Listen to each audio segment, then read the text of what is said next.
Família na pós-modernidade, né? A gente tem que entender algumas coisas. Talvez você já viu alguma palestra nesse sentido, com esse tema. Mas nós vamos ver um pouquinho aqui também sobre essa temática, família na pós-modernidade, e como isso afeta a nossa família, afeta a vida da igreja, porque nós vamos ver que esse termo pós-modernidade, quando não bem aplicado, ele traz muitas consequências para a nossa vida. Então vamos ver aqui, ó. Nós vivemos aí na era denominada pós-moderna, né, que vem aí a partir dos anos, alguns dizem anos 80, outros anos 90, né, mas a era que precedeu essa era da pós-modernidade era o período moderno. O que se diz aqui, ó? A relação entre as duas eras, a era moderna e a era pós-moderna, né, ela não é apenas temporal ou histórica, né, mas ela também é conceitual e cultural. Porque o paradigma da era pós-moderna é desfazer todos os conceitos que nós podemos ter nas nossas mentes, né, e criar na cultura, é a cultura que diz como é que você deve viver, o que é que você deve pensar, o que é que você deve fazer. É por isso que é muito mais conceitual e cultural. A maior droga hoje que nós temos não é, né, a maconha, né, a cocaína, ou o K9 que está surgindo aí. Vocês já viram uma pessoa, né, depois que ela consumiu o K9, como é que ela fica? É um negócio... Mas a maior droga deste século aqui é a ideologia, né? É no campo da mente, é aqui que há todo o combate, né? Se nós formos ver, a mesma estratégia que Nabucodonosor usou lá em Daniel, né, está sendo usado hoje, né, de pegar a mente do jovem, né, do adolescente, e transformar a mente dele, porque ele vai crescer já com a mente transformada, não para o bem, não transformada segundo a palavra, mas transformada segundo a cultura. Então, a maior batalha que nós temos hoje na era pós-moderna é de conceito, é ideológica, que é a característica principal. A pós-modernidade segue, então, a modernidade conceitual e culturalmente. Olha, rompendo com o modo de pensar, viver e se organizar próprios da modernidade. Vocês aí que são mais velhos do que eu, né, a partir dos 50, quem já passou dos 50 aqui? Ó? Ismael, né, Isabel, ainda não, né, Ana Paula? Chegou não. Né? A época que vocês cresceram era bem diferente, né? O conceito de família, né, a forma com que a família, vocês eram ensinados dentro da família, né, várias coisas, né, dentro da modernidade, em que não conflitava, por exemplo, muito com a palavra de Deus. Mas hoje a coisa já mudou. A forma de lidar com a família mudou. Os conceitos dentro da família mudaram. Isso é fruto da pós-modernidade. Então, a pós-modernidade, ela rompe com o que poderíamos chamar de universal. Aquela ideia absoluta, né? Em defesa do que agora? Do particular ou do individual. É aquilo que eu penso. E se você pensa diferente, o problema é seu. Você para lá e eu para cá. O indivíduo, então, passa a ser mais importante do que o coletivo. A ideia de uma pessoa passa a ser mais importante do que uma ideia coletiva.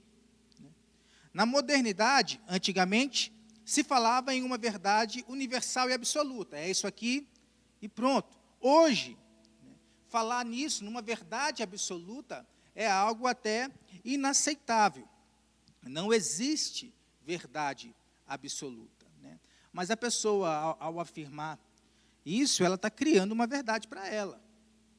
Não existe uma verdade absoluta. Crer na Bíblia hoje, né, aliás, hoje mesmo, é algo ultrapassado. Tanto que, o que as pessoas dizem hoje sobre a Bíblia? Ela tem que ser atualizada. Na modernidade, no período da modernidade, não. Não crer na Bíblia era uma opção. Hoje chega a ser ofensivo. Nós que cremos na Bíblia somos os fundamentalistas religiosos. É ofensivo. Você crê na Bíblia, você falar com uma pessoa que você é crente no Senhor Jesus, isso é ofensivo para ela. Principalmente com termos aí que não são muito bem empregados. O relativismo, que é uma característica dessa era pós-moderna, é a base para os julgamentos. É a base para aquilo que nós podemos dizer sobre o que é certo e o que é errado. E o conhecimento hoje não é firmado na verdade. O conhecimento hoje é firmado na cultura, é firmado nas pessoas, é firmado dependendo da situação. Os situacionistas. Situacionistas são aquelas pessoas que elas vivem dependendo da situação. Se a situação é de amor, eu vou viver, pautado no amor. Se a situação é de ódio, eu vou viver pautado no ódio. Então, ela vai criando conceitos dentro dela para poder viver dentro de cada situação. Esse relativismo contemporâneo se aplica a 3 elementos, então. Quais são eles? O primeiro é a história. A existência de uma história comum que possa, de certo modo, identificar os homens de modo universal. E a história ela já vem aí, depois de Cristo, 2000 anos. Todos os acontecimentos da história. Como que o homem lidar com os acontecimentos da história. Outro elemento é o conhecimento. A existência de uma verdade que seja universal e absoluta. Para o crente, a verdade está aqui. O que você acha da verdade, não quer dizer que é verdade. Aquilo que eu estou falando, isso que eu estou falando aqui hoje, isso não é canônico. Isso não é canônico. Isso é falho. Por quê? Porque eu sou uma pessoa falha. Mas o que a Bíblia fala, por exemplo, isso aqui é canônico. Isso aqui não tem falha. O que está escrito aqui não tem falha. Eu posso falar um negócio hoje e falar outra coisa amanhã. Assim como você também. Mas a palavra de Deus, não. A palavra de Deus ela é universal e ela é absoluta. E a ética. A possibilidade de se estabelecer princípios morais que devem reger a conduta de todas as pessoas universalmente. Isso aqui se refere à cultura. Como que a cultura está estabelecendo a ética pela qual nós devemos viver. São 3 elementos onde a pós-modernidade se coloca neles. Talvez você já ouviu essa frase aí, não vale a pena discutir. Você tem a sua verdade e eu tenho a minha. E acabou. E ponto final. Vocês sabem dizer uma outra frase que as pessoas falam muito hoje para poder estabelecer a sua própria verdade? Uma outra frase, muito famosa. Essa aí acontece, mas não é dessa que eu queria falar, não. Também, mas essa aqui, ó. Quem é você para julgar? Ou não julgueis. Ou as pessoas costumam falar, quem pode me julgar é Deus. E aí a gente não sabe estabelecer a diferença entre verdade e julgamento. Se eu estou aqui, aí eu vejo o Gustavão entrando numa loja ali e roubar um negócio. Aí eu venho falar para o pastor, isso é uma verdade ou um julgamento? Isso é uma verdade, porque eu vi. Agora, se eu não vi nada, vi o Gustavo entrando na loja, o que ele fez lá eu não sei. Aí eu venho e falo para o pastor que o Gustavo estava roubando. Isso é um julgamento, uma mentira até. Então, são 2 frases, por exemplo, mas essa frase que a Marlene falou, cada cabeça é uma sentença, e o Lucas falou também são frases ditas no mundo de hoje.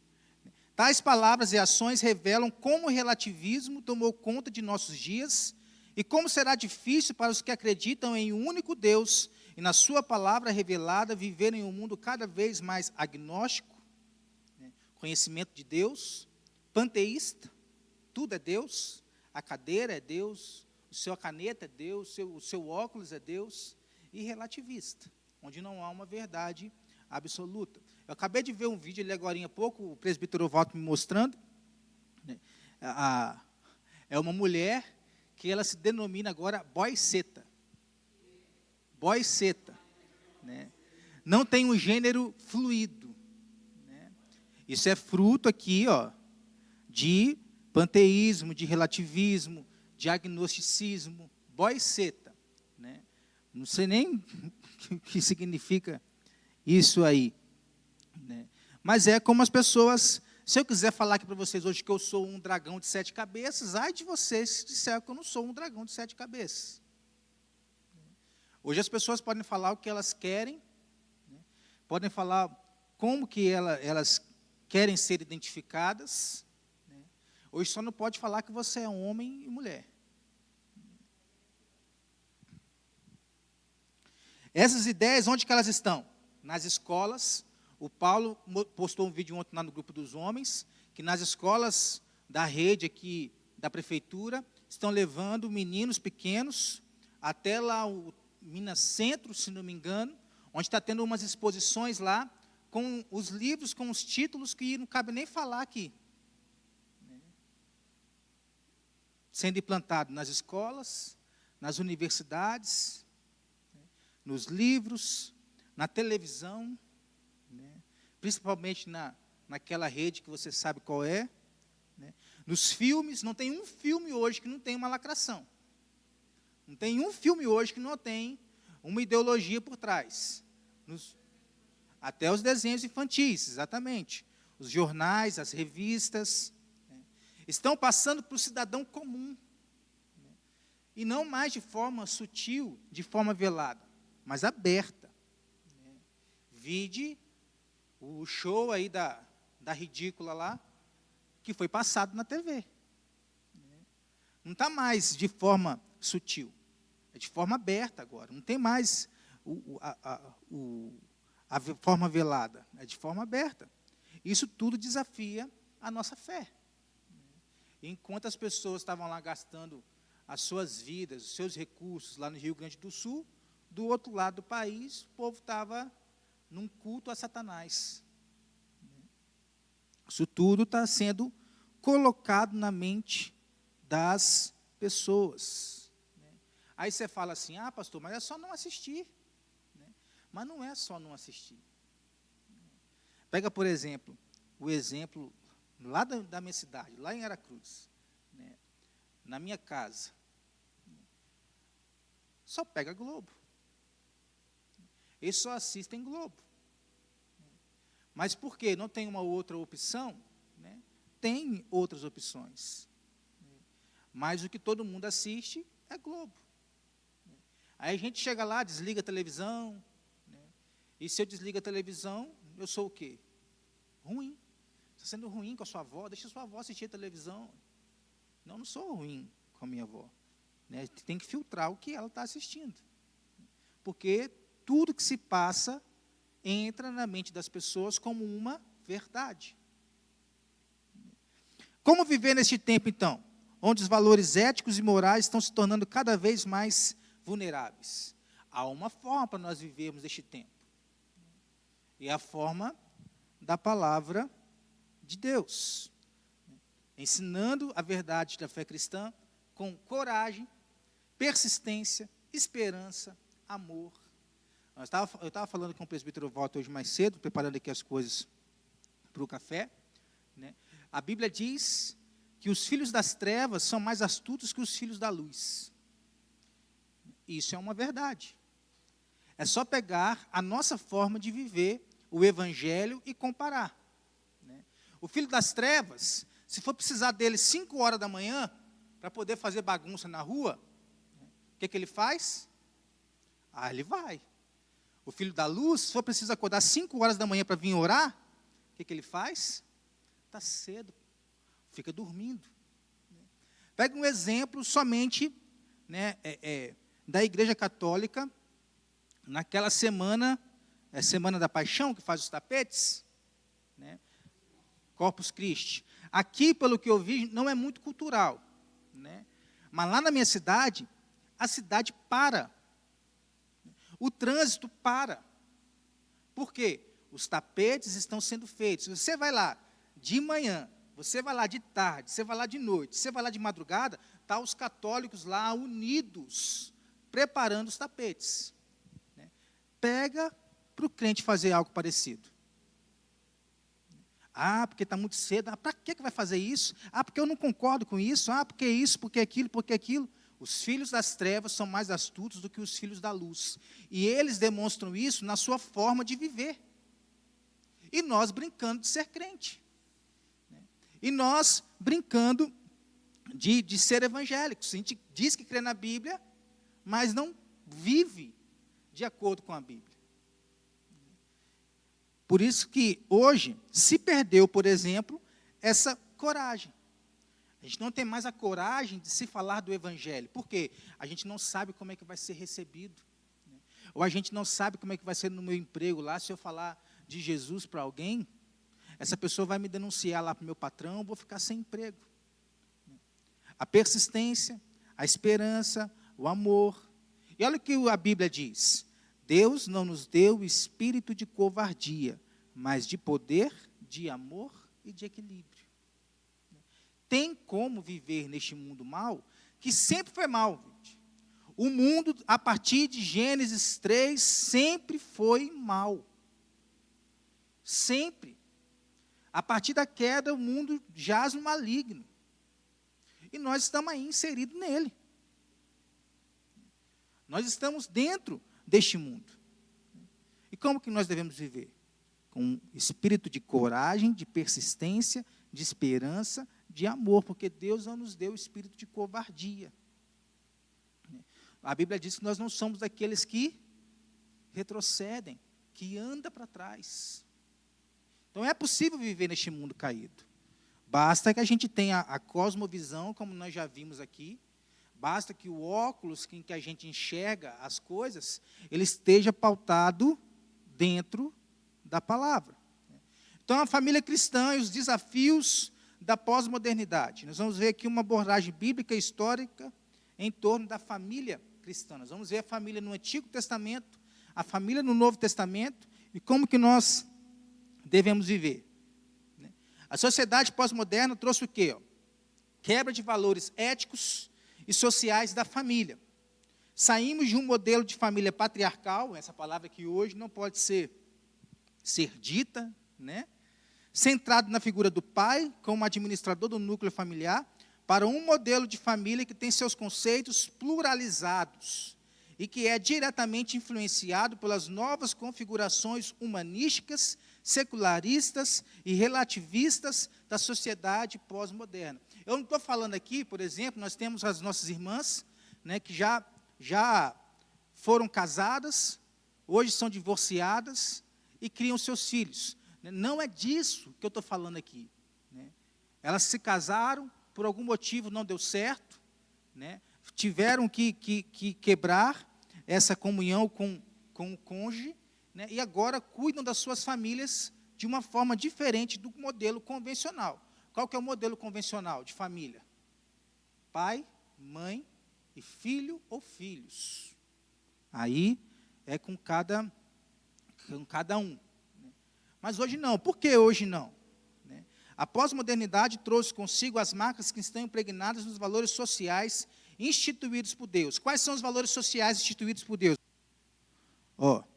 Este é o dever, Paulo falando com Timóteo, de que te encarrego, ó filho Timóteo, segundo as profecias de que antecipadamente foste objeto. Combate firmado nelas, o bom combate, mantendo fé e boa consciência, porquanto alguns, tendo rejeitado a boa consciência, vieram a naufragar na fé. E dentre esses se encontram Himeneu e Alexandre, os quais entreguei a Satanás para serem castigados, a fim de não mais blasfemarem. Então, qual que é o valor social instituído por Deus aqui? Fé e boa consciência. Nós estamos nesse processo de uma compra de um terreno novo. Nós perguntamos ao advogado lá se teria algum prejuízo para a igreja futuramente, por conta de umas questões legais do terreno que estão sendo resolvidas, E ele disse que não. Aí qual foi o principal motivo por que ele falou que não? Não porque vocês são objetos de boa fé. Vocês são uma igreja. E isso, aos olhos da justiça, né, é que vocês são dignos. Vocês são objetos de fé, de uma boa fé. Ou seja, vocês não vão dar calote. Né? Assim se espera, né, irmão? Né? Vocês não vão dar calote, né? Vocês não vão depredar o local, vocês não vão fazer nada que seja imoral com o local. Então, vocês são pessoas de boa fé. Um princípio da palavra. Né? Ao formar no Éden um modelo de família que originaria e perpetuaria toda a raça humana na terra, uma família patriarcal. Por isso, deixará o homem, pai e mãe, e unirá a sua mulher, os dois se tornarão uma só carne. A família, então, perdeu sua estrutura tradicional, que é essa que nós falamos, tornando-se um novo desafio nessa nova forma de convívio, deixando-a em uma zona de risco. Olha só, vamos abrir aqui Mateus, vamos deixar ele aberto aqui. Ó. Mateus, capítulo 24, Evangelho de Mateus. Nós vamos ler o versículo 12, você deixa ele aberto aí. Ó. E, por se multiplicar a iniquidade, o amor se esfriará de quase todos. Nós já sabemos que este amor que vai se esfriar não é o amor lá de fora apenas. É o amor da igreja, que também vai se esfriar. E olha só, a Bíblia, em natureza e função, nos orienta a um modelo para se constituir uma sociedade sarada. É o modelo de Efésios 5, que nós vimos muito bem aqui com o nosso irmão Luiz Felipe. A mulher seja submissa ao seu marido, né, e o homem ame a sua mulher como a Cristo. Esse é um modelo bíblico para uma sociedade sarada. Né? E mais do que isso, fortalece os laços familiares com toda perseverança, a fim de que possamos salvar a nossa família, que é o nosso maior bem. Nosso maior tesouro é a família. É a nossa família. Então, a modernidade, um conceito de pós-modernidade de família. A modernidade, qual que era o conceito da modernidade? Liberdade, igualdade e fraternidade, que é um conceito francês, que inclusive veio após a Revolução Francesa, que colocou fim à monarquia. Então, a sociedade modernizada, ela passou a ser aquela que está em constante mudança e transformação. Agora, e a pós-moderno? No pós-modernismo, não há uma verdade absoluta. Né? Que é liberdade, igualdade, fraternidade, isso aí não cola mais hoje em dia, não. E cada pessoa constrói a sua própria realidade a partir de suas experiências e interpretações. É uma época de mudanças profundas no pensamento humano, a ideologia. Né? O sujeito é cada vez mais marcado pelo distanciamento das relações sociais. Estava falando, acho que era até com o Luciano, um tempo atrás, né, que lá na minha cidade, ao se falar da visita, né, lá na minha cidade não, no Espírito Santo, lá na região que eu morava. Né, Isabela está fazendo aniversário hoje. Né, o que nós faríamos? Nós juntaríamos a igreja, e sem a Isabela saber, nós iríamos na casa dela comemorar o aniversário com ela. Antes do culto, ou após o culto. Né? E a gente chegava na casa da pessoa, não precisava falar nada. Estava lá tudo pronto. Tinha um bolinho, tinha um refrizinho, um salgadinho. Né? Hoje não. Hoje, para você visitar um crente, né? Falou, eu quero fazer uma visita para você lá, vamos marcar. Né? Aniversário, né? Ou tem que ir antes ou tem que ir depois. Porque no dia, se costume hoje é fazer o quê? Nós vamos sair para comer alguma coisa em algum lugar. Então, se perdeu porque hoje há um distanciamento dessas relações sociais, que é uma característica do mundo pós-moderno. As pessoas querem viver sozinhas. As pessoas querem viver isoladas, cada um no seu no seu mundinho, cada um no seu quadrado. Confiança, vou confiar em fulano, vou confiar em parente? Vou confiar não, confia em mim mesmo. Essa era é caracterizada pelo imediatismo. É tudo no meu tempo, é tudo do jeito que eu quero, e ai se não for desse jeito. Toda a população atual encontra-se numa era em que o sujeito se tornou valorizado por aquilo que tem e não por aquilo que ele é. É uma característica da sociedade pós-moderna. A palavra família aí na Bíblia indica um grupo de pessoas ligadas não apenas por casamento e consanguíneos, mas até raciais, tribais, nacionais, ascendência e descendência. Vamos pegar aqui, ó. O que é que vocês acham que é mais importante? A família da fé ou a família de sangue? Por quê?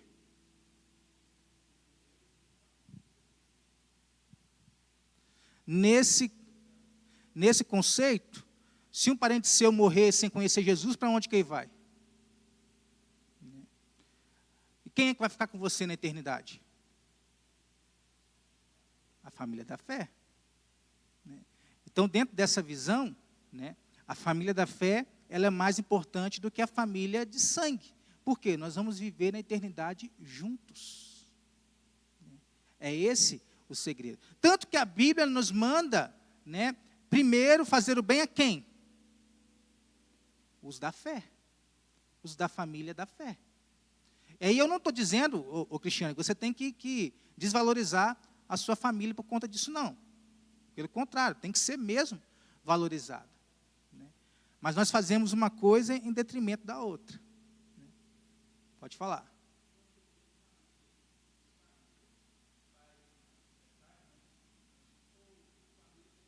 Família, como disse aqui, na Bíblia, indica um grupo de pessoas ligadas não apenas por casamento e consanguíneos. É uma família em geral. Não é somente... Aqui tem a família parental e tem a nossa família de laço, pai, mãe e filhos. As duas coisas. Por exemplo, hoje, na igreja, eu concordo com você que nós temos que dar um valor para a nossa família, acima da igreja, mas não em detrimento da igreja. Eu não posso desvalorizar ou jogar a igreja de escanteio por conta da minha família. Por isso que Deus nos deu espírito não de covardia, mas de poder, amor e equilíbrio. Que eu tenho que equilibrar as duas coisas. Mas hoje a gente deixa a igreja para trás, em torno, eu faço qualquer coisa para não vir à igreja. Eu vou em qualquer compromisso para não vir à igreja. Quando deveria ser o contrário. Principalmente hoje, que é o dia santo do Senhor. Para que a gente se reúna em adoração a Ele. Vou ver qual o compromisso que eu tenho no domingo, porque dependendo do compromisso eu não vou na igreja. Aí tem casos, irmãos, que são isolados. Como, por exemplo, o irmão Walter não está aqui hoje, estava aqui até agorinha. Mas por que ele não está aqui hoje? Porque ele foi dar uma assistência a uma outra irmã da igreja. Ele foi dar uma assistência. Ele foi cuidar de pessoas. Da própria igreja, da própria família da fé. A gente não pode agir em amor com um em detrimento da outra. A gente tem que equilibrar as coisas. Vamos lá. O que se apresenta no contexto familiar da presente era é uma intensificação de famílias distantes e fragmentadas. Já viu aquela família que não consegue se reunir. Por quê? Algum acontecimento se deu no meio da família que eles estão divididos. Eles perderam a sua homogeneidade, em prejuízo das disputas existentes dentro do próprio espaço familiar. Preciso correr aqui, senão não vai... Família hoje é um conceito pluralizado. Conceituar a família não se constitui mais uma tarefa tão simples. Não é simples. Por quê? Eu gostei desse conceito aí. Márcia Cristina Argente Pérez. Ela é uma pedagoga brasileira. E ela disse, o que é família? Família é uma unidade de reprodução social e biológica em uma instância de cooperação econômica e de consumo de bens materiais e simbólicos, e, simultaneamente, um espaço de expressão das emoções, sejam elas de afeto ou agressão, de segurança ou rivalidade. É um conceito, segundo ela, de família. Você vê reprodução social, biológica, porque quando uma família se casa, filhos se casam, eles saem da casa do pai e se reproduzem socialmente. É uma nova família. Biológica, quando se tem filhos, que deve viver uma cooperação econômica. Nós acabamos de passar por uma cooperação econômica, por exemplo, com as famílias lá do Rio Grande do Sul. Aqui, cooperando com lá.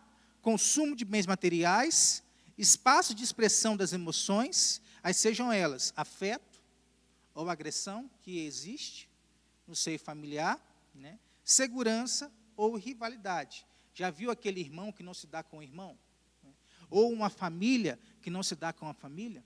Eu sei de uma igreja lá no Espírito Santo, que as famílias, se uma senta desse lado de cá, a outra senta do lado de lá. São casos. Por quê? Rivalidade. E rivalidade que não tem nada a ver com a igreja. Vem aí de algo de tradição. Uma família se caracteriza como espaço de formação social do homem, tendo em vista que suas ações na sociedade são reflexos dos valores sociais adquiridos no seio familiar. Antigamente, pouco tempo atrás, você falava, vamos falar da família Sattler. A cidade conhece a família, porque é uma família que dentro do contexto social, ela é uma família bem representada. Aí você pega o Sattler, por exemplo, onde tem igreja presbiteriana, eu duvido que não tenha um Sattler. Os Sattlers estão espalhados aí. Sattler, Cunha, Gonzaga, são famílias tradicionais dentro do presbiterianismo. Ela possui um papel fundamental para a compreensão do desenvolvimento humano, tendo em vista que suas opiniões, valores e práticas estão diretamente ligados às transformações da sociedade. Pega o exemplo do meu avô. Meu avô, ele tinha um lema de tirar a criança da rua para que ela aprendesse a jogar bola. Foi com ele que eu aprendi e que vocês veem o show que eu dou em campo. O negócio é fazer gol. Então, meu avô, ele tinha uma escolinha de futebol. E toda criança da cidade frequentava a escolinha de futebol, porque era de graça, era para tirar a criança da rua, e ali ele fazia um trabalho social. Meu avô já recebeu diversas homenagens dentro da cidade. E quando ele recebia lá o convite para essa homenagem, não era o senhor José Luiz Batista que estava sendo convidado. Era o senhor José Luiz Batista e família. Porque toda a família, pelo trabalho dele, se colocava ali à disposição da homenagem. Então, ia lá, a família preá todinha, umas 15 cabeças. Ia lá, seja onde que fosse, a poder ser homenageado. E quando ele ia receber lá a homenagem, ele não ia sozinho. Era o senhor José Luiz Batista e família. Aí ia todo mundo, porque a família tinha esse papel fundamental dentro do desenvolvimento humano de outras famílias, de outras pessoas. Então, dessa forma, à medida que a sociedade vai mudando, há uma tendência do sistema familiar também ir mudando, deixando seus membros muitas vezes vulneráveis, ou sendo afetados por pressão interna ou externa. Ai de você se não fizer como as pessoas estão fazendo hoje. E, ao mesmo tempo, possibilitando as modificações suficientes para a continuidade e crescimento psicossocial de seus membros. É oportuno falar que, atualmente, a família se apresenta na sociedade com inúmeras modificações. Olha só, o casamento hoje passou a ser o quê? Uma comunhão, entre aspas, plena de vida, com base, não é mais no gênero, com base na igualdade de direitos e deveres de parceiros. Então, vamos dizer que hoje, se uma tartaruga quiser casar com um coelho, há algum problema? Não há. Porque o que importa é o que um sente pelo outro. A contemporaneidade trouxe consigo a pluralização da família, não se restringindo mais aos modelos de famílias nucleares, né, mas vividos por famílias recompostas, homoafetivas, dentre outras denominações. Né. Famílias com 2 homens e uma mulher, né, 2 mulheres e um homem, 2 mulheres, 2 homens. Já está surgindo aí, né, homem com animal. A zoofilia já está sendo bem aceita aí no meio da sociedade. E você vai indo, porque o que importa é o que um sente pelo outro. A sociedade tem colocado nas mentes humanas não se pensar mais em família enquanto modelo convencional, porque isso é um tabu. O que identifica a atual família não é o casamento, nem a diferença do sexo, mas é a presença de um vínculo afetivo. O que tem? O que tem a mulher casar com uma outra mulher? Qual que é o problema nisso? E assim a gente vai indo. Né? A gente vai vendo isso em filmes. Muitas vezes nos filmes a gente torce para que isso dê certo, para que o casal, né, termine junto. Porque o que importa é o vínculo afetivo. A Bíblia, o que a Bíblia afirma? Deus fez o primeiro casamento entre o homem e uma mulher, porque não era bom que o homem estivesse só. Falhei uma auxiliadora. E institucionalizou isso. Por isso deixará o homem pai e mãe e se tornará um com a sua mulher. Por quê? Modelo para a construção de um povo santo, a nação eleita, o sacerdócio real. Né? Que lá em Êxodo, por exemplo, diz que o povo seria isso. Nação eleita, né, povo santo, sacerdócio real. Aqui em Pedro já nos diz diferente. Vocês são. Então, tem um aspecto de futuro entre o Antigo Testamento e o Novo Testamento. Quando a família procura estar dentro dos padrões estabelecidos pelo Senhor, procura centrá-la no seu contexto e não se deixar levar pelas mudanças imediatas da nova era, mas buscam com diligência se tornar a família segundo o coração de Deus. Por quê? Porque está pautado somente na palavra. Então, o papel da família ao longo do tempo. Vamos lá, vamos rápido aqui. Que horas? 9h54. Na pós-modernidade, o papel dos membros do núcleo da família acarretou em maridos e esposas cada vez mais distantes um do outro, de seu objetivo enquanto progenitores de uma espécie. Porque qual que é o objetivo de um homem e de uma mulher quando eles se unem? É ser felizes? É serem ricos? É terem carro, é ter casa? Né? Não. O objetivo de uma família que se une é a glória de Deus através de uma vida vivida um com o outro, com base na palavra e também na perpetuação da descendência, ou seja, filhos. Esse é o objetivo de uma família que se une. Não é ser rico, não é ter 5 casas e 3 carros, não é ter casa na praia, não. É viver para a glória de Deus, pautado na palavra de Deus e filhos como herança deste relacionamento. Esse é o objetivo. Através do seu ideal de independência, olha só, as mulheres fugiram de suas atividades domésticas para entrar no mercado de trabalho. Há um pastor, no Rodrigo Mocelin, ele fez um vídeo lá esses dias que saiu uma pesquisa onde nunca as mulheres estiveram tão cansadas. Por quê? Porque elas estão deixando o seu lar para poder ir para o mercado de trabalho. E indo para o mercado de trabalho, elas chegam em casa 6 horas, 7 horas. Esse dia eu estava conversando com uma irmã, né, nossa aqui, e ela me disse que ela está saindo do trabalho às 5 horas, e ela só consegue, por conta de condução, chegar em casa depois das 7h30. 2 horas e meia para poder chegar em casa. E aí, ao chegar em casa, o que a mulher ainda tem que fazer? Arrumar a casa, entre outras coisas, preparar as coisas para o outro dia. Né? Então, nunca se viu mulheres tão cansadas como hoje, na pós-modernidade, por conta da independência. Seja ela independência de sentimento, né? Ou seja ela independência financeira. Os pais têm sido chefe de setores e não têm parado dentro de casa.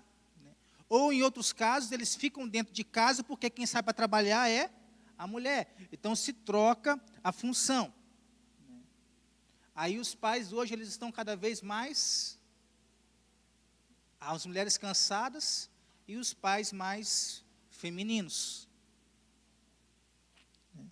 A busca exagerada e imediatista pela realização pessoal tem diminuído o número de componentes familiares. Por quê? Eu tenho que conquistar primeiro, para depois eu ter um filho, ou uma filha, ou filhos. Então, o número de componentes familiares está se dando dependendo da minha situação financeira.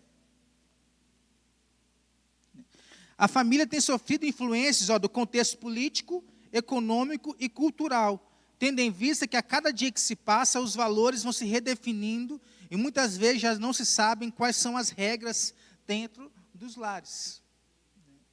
Daqui a pouco, uma mãe vai ter que deixar o seu filho cada vez mais cedo, com hotéisinhos, com creche, seja como que for, com alguém. Por quê? Porque ela já acontece, mas cada vez mais precoce. Cada vez mais precoce. A família pós-moderna tem sido constantemente desafiada a redefinir os valores, os critérios e os modelos de comportamento de cada membro. O que? Sua mulher não trabalha? Que isso? É um ditador. E tem o papel daquelas mulheres também que não querem trabalhar. Não é porque, por uma pressão, ou porque elas não querem mesmo. Então, a mídia, as ideologias de poder, a cultura contemporânea, a escola, têm exercido fortes influências no contexto interno da família. Pega, por exemplo, nós já falamos aqui que, para algumas pessoas, que o Daniel ele estuda em uma escola pública. E isso hoje para as pessoas é um absurdo. Por quê? Tem que se estudar em uma escola particular. Quem disse isso? Eu estudei a vida toda numa escola pública e não sou vagabundo. Ainda mais, eu tinha tendência a ser vagabundo. Não sou vagabundo porque o Senhor Jesus me resgatou. Mas não importa se estuda em escola particular, se estuda em escola pública. Pega, por exemplo, conceitos hoje de chá revelação. Entre outros chás aí. Criou-se o padrão de que tem que se ter. Chá revelação, fala aí, gente. Mêsversário, Criou-se o conceito hoje de que tem que se ter. E ai de você se não fizer. Quem disse que é o padrão? Mas é o quê? A mídia, as ideologias, a cultura, isso vai tudo firmando na nossa mente e nós vamos entrando nessas ideologias, nessas coisas. Não estou falando que você não pode fazer um chá revelação, um mêsversário, não. Mas não há a obrigatoriedade de se fazer isso. Em outro tempo, a criança se adaptava a determinada direção de conduta posta pelos pais. E ai dele, se não se fizesse. Essa semana nós vamos fazer uma visita, e a gente nunca faz isso. E quando a gente estava conversando ali, nós demos o celular para o Daniel ficar assistindo desenho. Nós nunca fazemos isso. Mas qual que é a tendência agora dele? De todo lugar que a gente for, ele vai pedir para deixar a gente em paz, conversando com as outras pessoas. Agora, aquele negócio, eu falei com a... eu vou até abrir aqui, discutindo aqui com a... Até nessa visita mesmo, eu falei aqui na aniversário, na aula de música aqui, com o Cristiano, a Carol, ela teve que viajar para ir no enterro, o Daniel ficou comigo. Eu falei com ele aqui, você vai sentar aqui, nessa cadeira aqui, na segunda cadeira aqui, e você vai ficar quieto. Ai de você se levantar daí. Pergunta se levantou. Agora, quando está a mãe dele, não estou tirando a autorização da mãe dele, não. Mas quando está a mãe dele aqui, a mãe dele fala isso com ele, e ele está nem aí. Ele fica aqui correndo, mexe nas coisas, mexe em tudo. A gente briga com ele, mas ele continua. Por quê? Determinada direção de conduta posta pelos pais, a criança se adaptava. Hoje ela já não se adapta mais. A gente estava até falando sobre igrejas que que não têm o culto infantil, porque elas acham que as crianças elas têm que ficar dentro do templo para poder, né, os pais têm que ser responsáveis pela sua criança dentro do templo, né? Agora, há problema nisso? Não há problema nisso. O problema é o quê? É essas igrejas que não fazem, dizer que aquelas que fazem, elas estão erradas. Porque não estão. Se a sua igreja não faz, ok. A minha igreja faz. E ok também. Não é um princípio bíblico, né? Não é um princípio bíblico. Porque se fosse seguir o princípio bíblico, nem para a escola bíblica dominical era para existir, né? Agora é o quê? É um método que a igreja se utiliza para que as crianças elas continuem a aprender a palavra de Deus em outro local, e os pais elas tenham aqui a capacidade como é que é? Capacidade de atenção na palavra que está sendo ministrada aqui dentro do templo.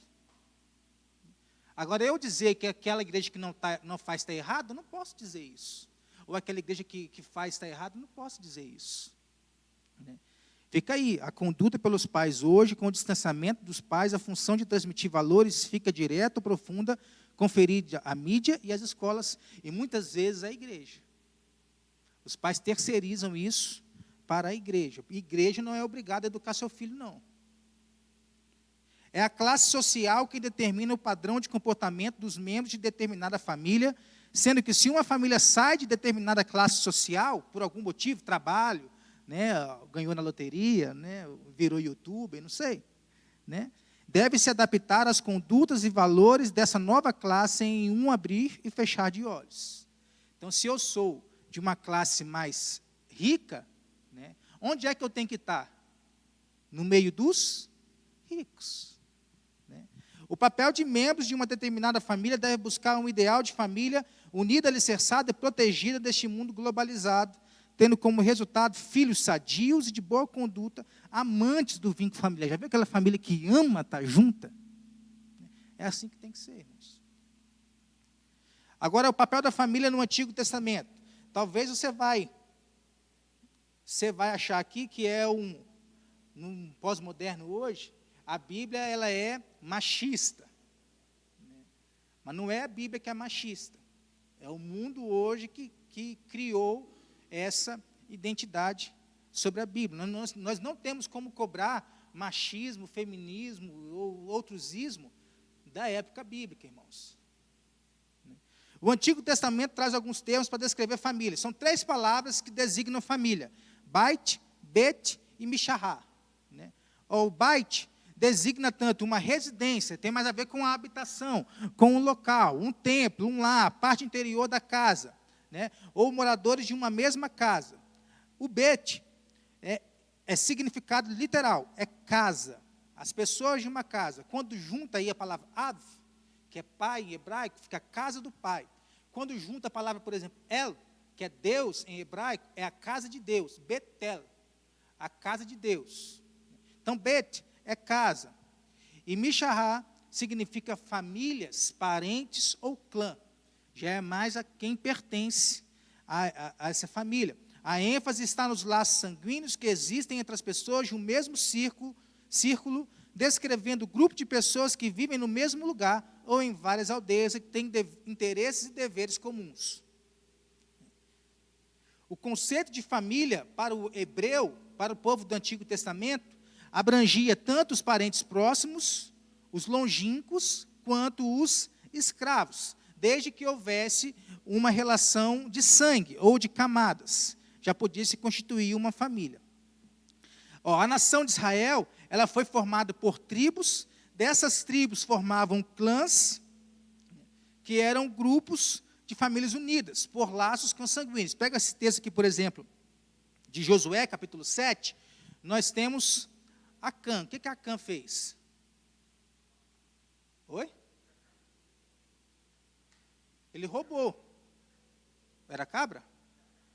Era dinheiro, não era não? Ele pegou aquilo que não pertencia a ele, mas que pertencia, né, a Deus. Então, como que chegou a Acã?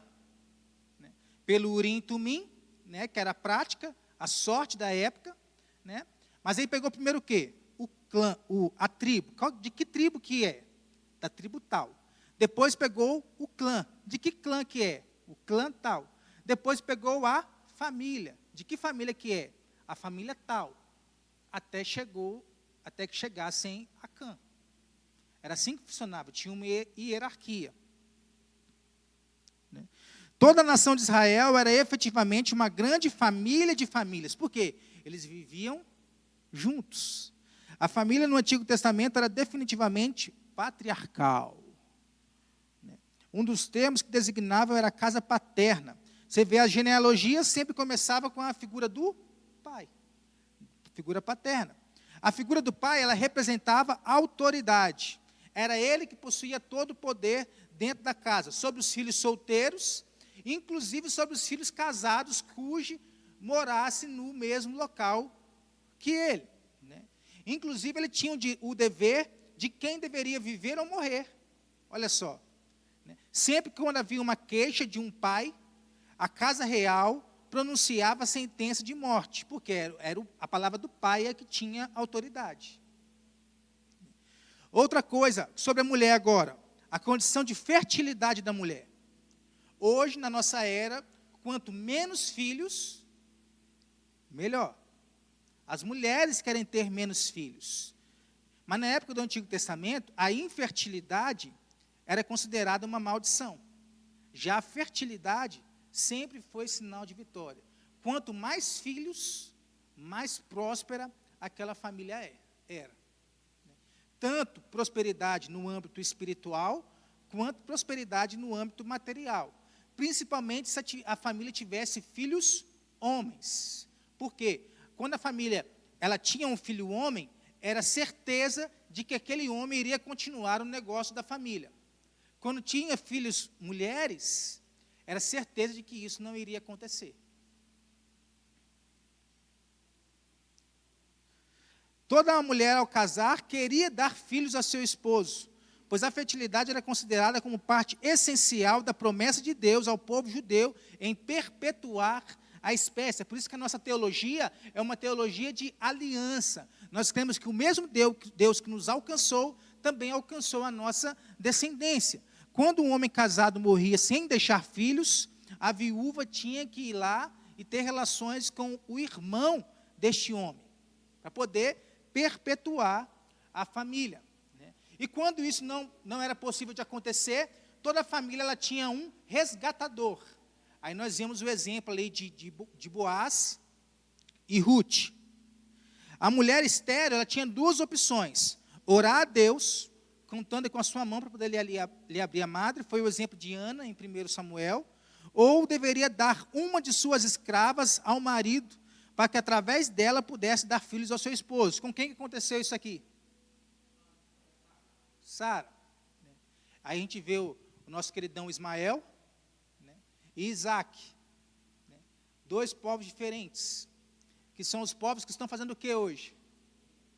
Guerreando entre si.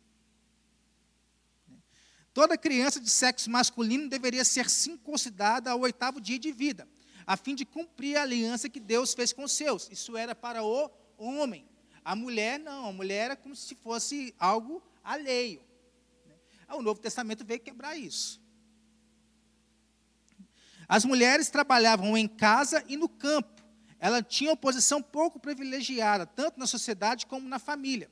As solteiras viviam sob a tutela do pai ou de um guardião, e elas eram tratadas como prendas, elas eram compradas por uma outra família para dar ao filho. Né? E em alguns casos vendidas como escravos. Isso é um absurdo, né, irmãos? Mas a gente não pode cobrar nada deles. Né? Apenas os filhos do sexo masculino podiam receber herança, olha aí. Ó. E o filho mais velho tinha direito a uma porção dupla. Caso essa família não tivesse um filho homem, né, era passada a herança para o parente mais próximo. O marido era considerado o senhor, o Baal, de sua esposa, tendo em vista que depois do casamento, a mulher passa a ser propriedade do seu esposo. O potencial das mulheres era ser mães, e esse era o mais precioso de todos os dons. Filhos. Né? O que tem se perdido no mundo de hoje. E não é por uma hipotencialidade do homem e da mulher. Em alguns casos é, em outros não, é vontade mesmo, é deliberado. A esterilidade, geralmente atribuída à esposa, né, era considerada um castigo de Deus. E somente quando ela tinha filho, que o seu lar podia ser chamado de um lar digno. Tem muitas referências aí, irmãos. Depois vocês podem pegar comigo aí e ver. A falta de filhos em um casamento poderia guiar a poligamia. Por quê? Se eu não tenho com você, eu vou ter com outra. Né? Entre os hebreus, assim como entre os demais povos da antiguidade, ter uma prole numerosa era um desejo bastante generalizado.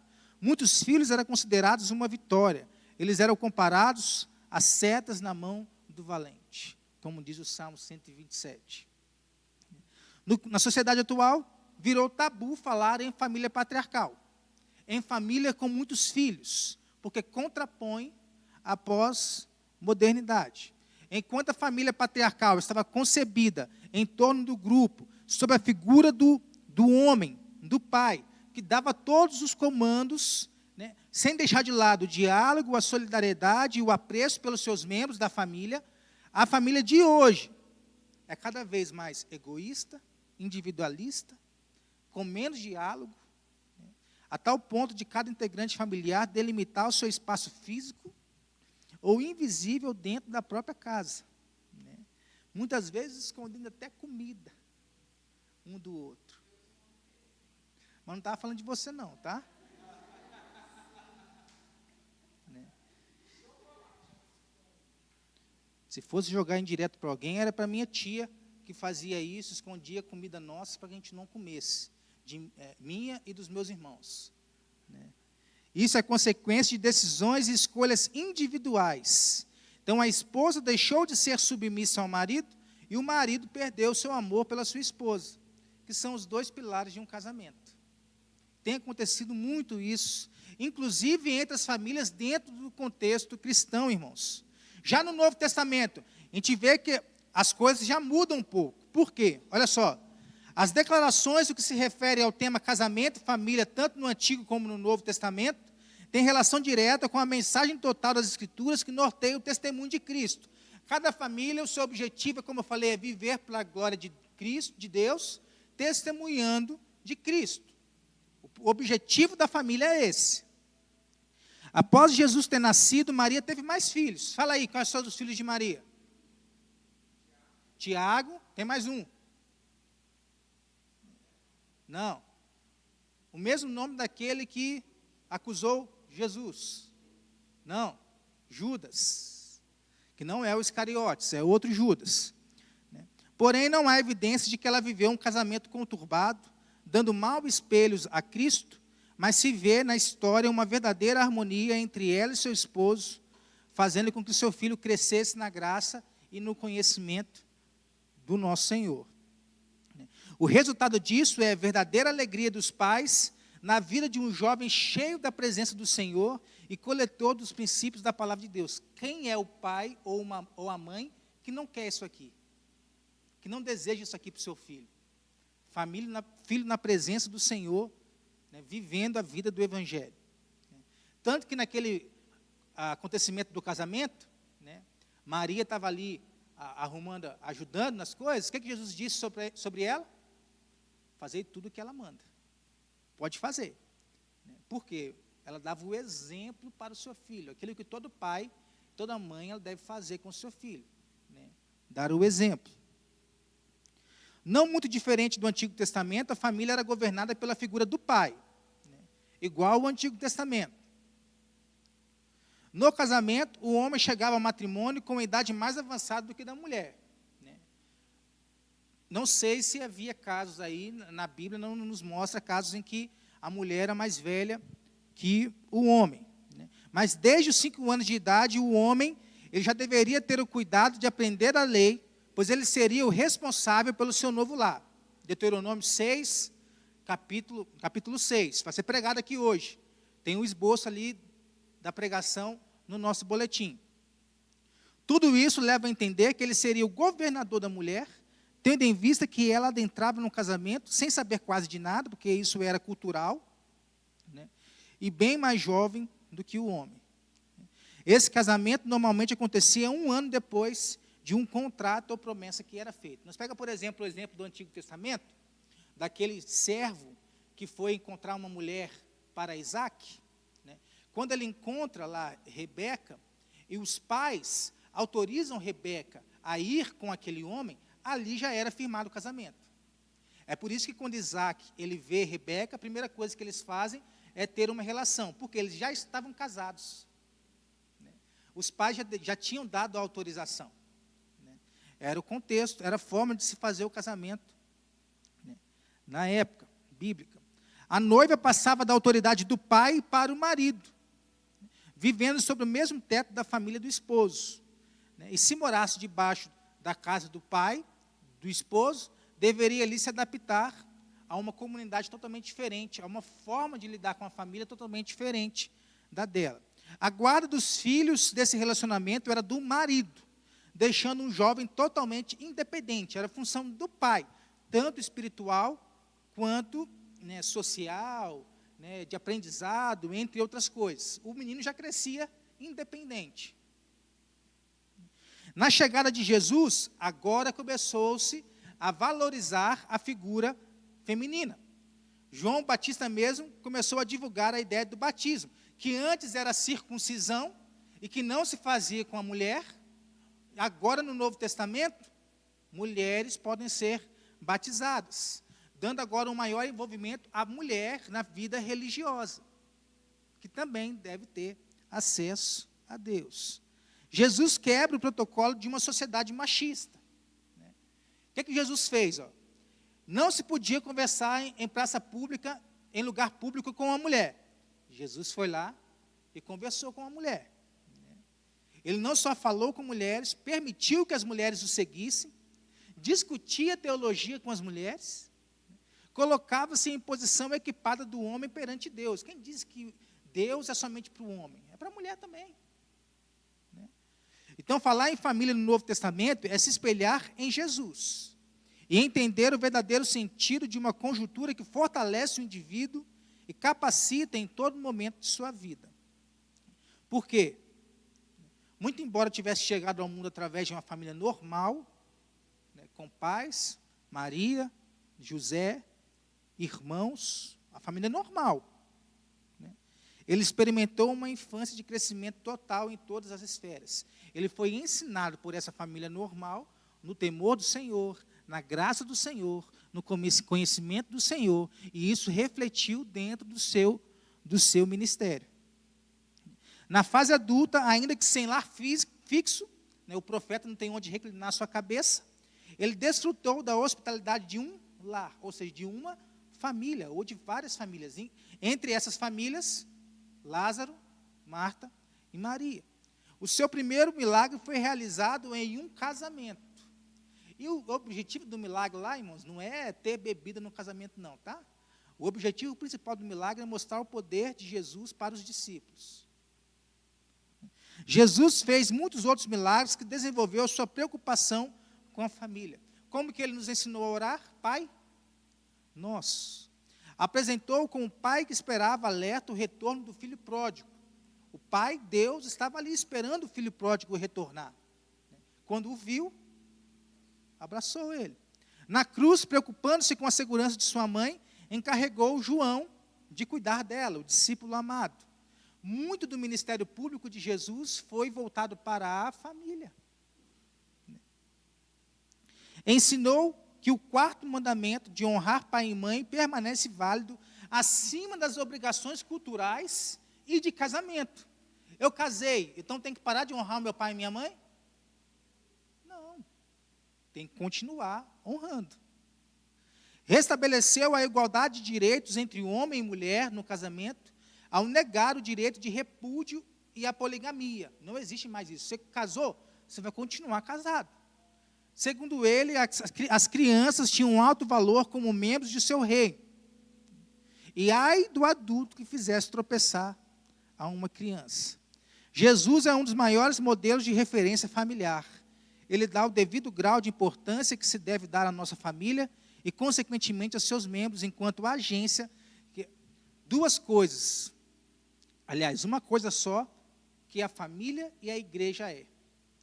Tanto a família quanto a igreja, elas são agências missionárias. Tanto a família quanto a igreja, elas são agências missionárias, porque elas preparam homens e mulheres para viver a glória de Deus no meio onde que elas estão.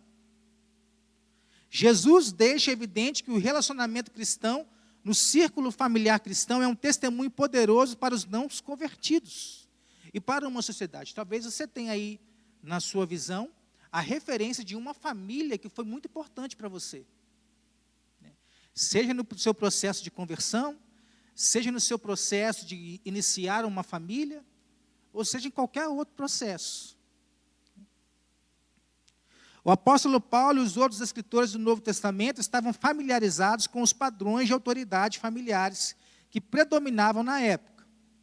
E eles aceitaram as normas já existentes e não defenderam mudanças na estrutura dessas normas. Entretanto, por meio de seu ensino e suas ações, eles deixaram evidentes suas ideias quanto ao valor das mulheres e das crianças. Então, no Novo Testamento, a mulher recebe um novo valor. Como, por exemplo, quem ensinou Timóteo, né, foi a sua avó e a sua mãe. Né? Nós temos exemplo de Evódia e Sintique, Priscila e Febe, que foram cooperadores no Evangelho. Vamos passar aqui, mas eu quero passar aqui para os desafios e possibilidades da família cristã do século XXI. Vou passar bem rápido por isso aqui. Ó. Primeiro desafio é a contextualização. Nós temos que nos adaptar como família cristã a viver de acordo com o que o mundo diz sobre família, sobre convivência em sociedade, entre outras coisas. Né? A família perdeu muito dos valores. À medida que as transformações vão ocorrendo, as transformações vão alcançando o nosso lar. Mudança, irmãos, mudança é uma coisa boa. Nós não podemos fechar os olhos para mudanças, mas há um equilíbrio nisso. Elas são possíveis, mas toda mudança ela traz desafios e possibilidades. Se fosse falar aqui de vários desafios, nós vamos ficar aqui muito tempo falando. Mas o principal desafio hoje é a contextualização, porque hoje há uma pluralização do conceito da família. E há de você, se não se adaptar dentro deste conceito. Há um projeto de lei, por exemplo, do Orlando Silva, que é um dos ministros aí, né? Lei 3.369, que quer alterar o conceito de família. Olha a proposta que ele traz aqui no artigo 2º. Ó, são reconhecidas como famílias todas as formas de união entre duas ou mais pessoas que para este fim se constituam e que se baseiam no amor, na socioafetividade, independente de consanguinidade, ou seja, irmãos, parentes, podem se casar, né? Gênero, orientação sexual, nacionalidade, credo ou raça, incluindo seus filhos ou pessoas que assim sejam considerados. Se você for pegar esse projeto de lei, irmão, está na internet, domínio público, você vai ler cada coisa terrível. Não faz mais sentido se falar em uma família patriarcal, cristã, formada por valores heterossexuais, pois isso se constitui um tabu. É a contextualização. Nós temos que nos adequar ao que está sendo ensinado a nós. Vamos passar aqui. Outro desafio, o divórcio. O divórcio é um outro desafio, que está ficando cada vez mais comum. Os lares monoparentais cresceram nas últimas 3 décadas. A última pesquisa feita é de 2022. O número de divórcios no Brasil cresceu 8,6% em 2022, na comparação com 2021, de 386.813 para 420.039. Isso foi o último apontamento da lei, da pesquisa feita em 2022. Hoje o número deve ter praticamente quase 700 mil, não sei, chute, né? Isso é julgamento. Muitas vezes o subsídio se dá pela inversão dos papéis dos membros familiares, o que quebra a gama de valores construídos durante anos de convivência. Como nós falamos aqui, mulheres têm saído, homens têm ficado, homens têm saído, mulheres têm ficado, muitas vezes, né, nenhum nem outro sai, ficam em casa, nem em outras coisas. Os pais não sabem mais os valores que transmitirão para os seus filhos. Os valores, por exemplo, de Deuteronômio 6, inculcarás, colocará na mente dos seus filhos. Vamos passar aqui. A família perde sua função de cumprir aquilo que lhe cabe. Por exemplo, quando o filho é criado sem pai ou sem mãe, ele sofre muito, experiência própria. E pode não ter ou até ter de maneira conturbada a sua formação primária, acarretando problemas durante a sua inserção na sociedade. Eu não sei, de repente, a irmã Malene, que é psicóloga aí, pode falar para nós se isso é uma realidade ou se não. Né? Uma das principais tarefas da família é preparar a criança para ser inserida na sociedade. Qual que é a mente de hoje? Eu quero preparar um mundo melhor para que eu tenha filhos, não é isso? Por que não é mais preparar um filho melhor para este mundo? É o contrário. Porque a gente espera o contrário, né? Porque o contrário, nós não nos responsabilizamos por ele. Agora, nós criarmos filhos melhores para este mundo, é responsabilidade nossa, como pais e mães. Entretanto, com uma família conturbada, pais divorciados, essa agência educadora perdeu o seu controle sobre essa questão. Nas últimas décadas, novas concepções, novas ideias, novos desafios. O resultado disso são crianças crescendo traumatizadas, marginalizadas, conturbadas, muitas vezes violentadas e sem perspectiva de um futuro promissor. Isso tudo o divórcio acaba causando isso. Né? A observação da Bíblia. Deus odeia o divórcio. Malaquias 2,16, porque ele deseja que um casamento seja um compromisso para a vida toda. Como ele diz lá em Mateus, estou aberto em Mateus aqui, deixa eu ler aqui. 19,6, de modo que já não são mais dois, porém uma só carne. Portanto, o que Deus juntou, não separe o homem. É um compromisso para toda a vida. Porém, contudo, todavia, sabendo que o casamento envolve dois seres pecadores, imperfeitos, de diferentes criações, diferentes cabeças, Deus possibilitou a ocorrência do divórcio. Olha só. No Antigo Testamento, há um estabelecimento de regras de que, por exemplo, se o homem casasse e a mulher queimasse o arroz, era possível o homem entregar a carta de divórcio. Mas no Novo Testamento, Jesus vai mostrar que estas leis foram dadas por causa da dureza do coração. Então, na verdade, não era porque a mulher queimou o arroz. É por causa da dureza do coração. Não por desejo de Deus. É por isso que o divórcio acontece. Por que o divórcio acontece de Jesus? Versículo 8 aqui do capítulo 19. Respondeu-lhe Jesus: por causa da dureza do vosso coração, é que Moisés vos permitiu repudiar a vossa mulher. Entretanto, não foi assim desde o princípio. E aí Jesus abre a exceção quando há imoralidade sexual. Né?